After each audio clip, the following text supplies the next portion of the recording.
بڑی امپورٹنٹ سمسیا ہے جی پاکستان کو جو فیس کرنی پڑ رہی ہے کہ پاکستان کی پاپولر ایک پارٹی جو ہے ان کے لیڈر جو ہے وہ سیٹسفائیڈ نہیں ہے ملک کے معاملات سے اور حکومت کے جو بھی حکومت کے خلاف اقدامات کر رہی ہے، اور یہ ایک اوور آل بڑی سچویشن ہے۔ وہ اپنی جگہ پہ بات ہے پی ٹی آئی کے اندر کیا ہو رہا ہے، وہ اپنی جگہ پہ بات ہے کہ فیصل واڈا صاحب نون لیگ کی حکومت کو ایکسپائرڈ کیوں کہہ رہے ہیں وہ، اور اپنی بات ہے کہ واڈا صاحب کا سوال آج سن رہا تھا میں، وہ کہہ رہے تھے کہ پی ٹی آئی کی سول نافرمانی کی کال کا مقصد فیض حمید کیس میں دباؤ ڈالنا، ان کے نزدیک 14-15 دسمبر کو فیض حمید کیس کا فیصلہ آ رہا ہے۔ تو اویس صاحب، ایک تو شامی صاحب کہہ رہے ہیں کہ لیڈرشپ کو تھوڑی اپنی اسٹریٹجی آپ کی چینج کرنی پڑے گی، ان کو مذاکرات کی طرف آنا پڑے گا، ان کو تھوڑا اگریسو ٹون کو نیچے لانا پڑے گا۔ ابھی بھی آپ ٹویٹ دیکھ لیں جس طرح کہ جنگل کا بادشاہ کی وہ لگائی ہوئی ہے، تو میں تو سمجھتا تھا، میں تو عمران خان کا بڑا ویل وشر تھا، میں نے ان کو سمجھایا تھا کہ نئے آرمی چیف آ رہے ہیں، ان کے ساتھ کی کوئی لڑائی بنتی نہیں ہے۔ باجوہ صاحب آپ کو لے کر انہوں نے آپ کو اتار دیا، آپ نے ان کی ایسی تیسی کر دی، چلے آگے چلیں، آپ نون لیگ اور پیپلز پارٹی کو پڑھیں جا کے، آپ آرمی چیف کا سٹارٹ ہو گئے لانگ مارچ۔ خیر انہوں نے میری بات تو نہیں سنی، آپ کی بات شاید سن لیں، تو کیا سمجھائیں گے ان کو کہ آپ سمجھتے ہیں کہ Imran Khan is right, what ever is doing is right?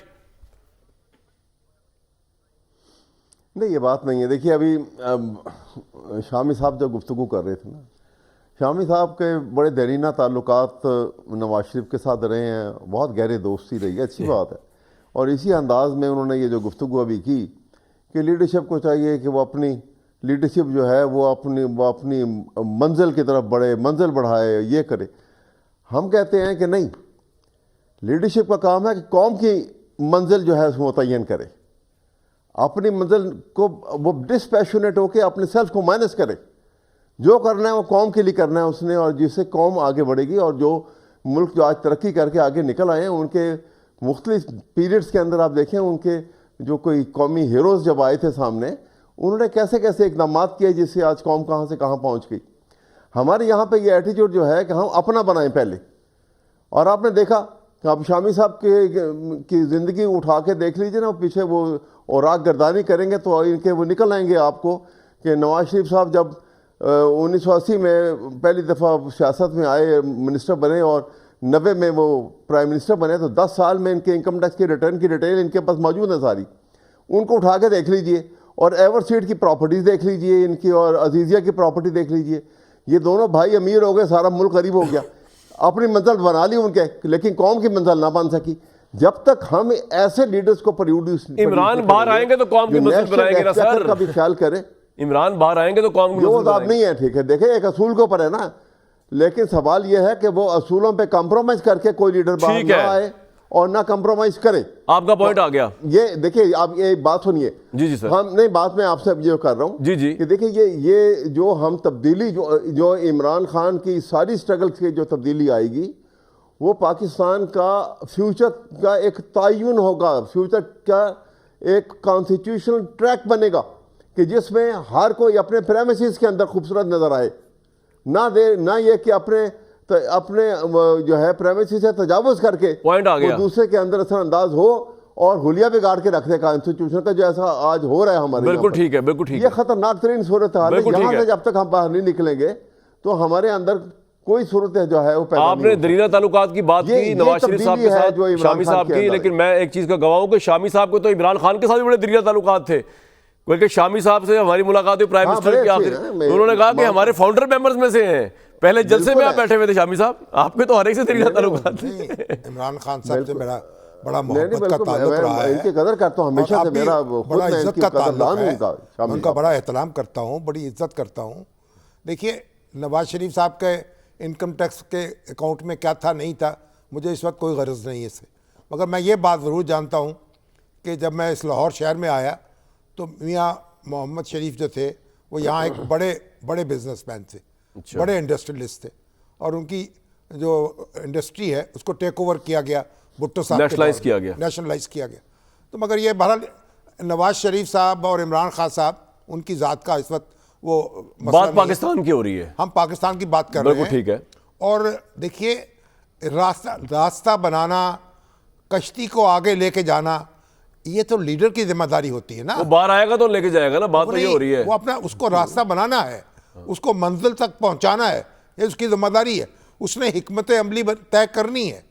اگر اور یہ دیکھیے ڈیپینڈ کرتا ہے، ٹھیک ہے، دیکھیے اس میں تو اختلاف ہو سکتا ہے نا، آپ کہیں کہ یہ حکمت عملی درست ہے، میں کہوں وہی حکمت عملی درست ہے، لیکن بنیادی بات یہ ہے کہ ہمیں کھیلنا تو اسی دائرے میں ہے نا. ٹھیک, ہمیں کرکٹ کا گراؤنڈ جو ہے اس کو ہاکی کا گراؤنڈ نہیں بنانا, ہاکی کا گراؤنڈ نہیں یا بنانا, باکسنگ اس کا کو. نہیں بنانا. بالکل ٹھیک شامی صاحب. اب حکومت چلی گئی, ٹھیک ہے چلی گئی, آ جائیے میدان میں, پھر آ جائے گی. حکومتیں گئی ہیں پر بھائی انہوں نے واپس تو بھی اپنی آئیں. پارلیمنٹیں توڑ دی, پنجاب کی حکومت اپنی توڑ دی, ٹھیک ہے نا. پارلیمنٹ سے خود باہر نکل آئے اور بعد میں انہوں نے خود بھی اس کا اعتراف کیا کہ کہ غلطی ہوئی. بالکل ٹھیک. تو غلط ہو یا صحیح ہو, ٹھیک ہے. اصل اس وقت غلطی جو ہوئی, بہت ساری غلطیاں ہوئی. خان صاحب کی جو مشکل ہے جی. ہمیں اس پہ خوشی نہیں ہو رہی. مجھے تو میرا دل جو ہے دکھتا ہے, اور میں خان صاحب کو آزاد دیکھنا چاہتا ہوں. اپنا کردار ادا کریں, اپنی پاپولرٹی سے قوم کو فائدہ پہنچائیں, اس کو آگے بڑھائیں.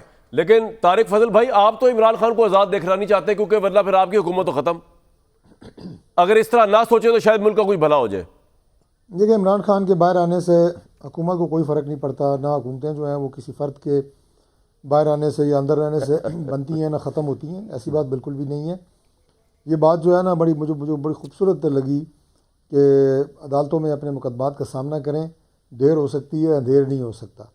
اور کون سا لیڈر ہے جو جیل میں نہیں گیا؟ میاں نواز شریف صاحب ابھی دیکھیں پچھلے دور میں 2 دفعہ, شہباز صاحب 2 دفعہ, مریم نواز 2 دفعہ, ایسے لوگ, رانا ثناء اللہ جیسے لوگ جن پہ انہوں نے ہیروئن کے پرچے کرائے. ذوالفقار علی بھٹو صاحب کو دیکھ لیں, مفتاح اسماعیل, اداروں کے خلاف جو ہے ان کا کوئی کیس نہیں ہے. خواجہ سعد رفیق, عدالتوں میں کوئی کیس نہیں حسن ہے. اقبال, میں تو موٹی موٹی بات کی ہے. مریم نواز ساری گئے, میں یہ آپ کو اس لیے کہہ رہا حمزہ ہوں شہباز, کہ یہ سارے کے سارے لوگ جیلوں میں رہے ہیں. عمران خان صاحب کا تو مجھے نہیں پتا, وہ کہہ رہے ہیں کہ جی اسپائن لیس ہیں, اور عمران خان جو ہے وہ بڑا اسپائن والے ہیں. یعنی ایک شخص جو اپنے جیل سے باہر آنے کے لیے ملک کو ڈبونے کے درپے ہے کہ ملک بھلے ڈوب جائے. یہاں پہ جتنی بیرون ملک پاکستانی سرمایہ کاری کرتے ہیں یا وہ پیسہ یا ریمیٹنسز بیچتے ہیں, زر مبادلہ سے کہتے ہیں, وہ رک جائے اور میں باہر آ جاؤں. یار یہ مطلب حالت ہے ایک اسپائن والے بندے کی.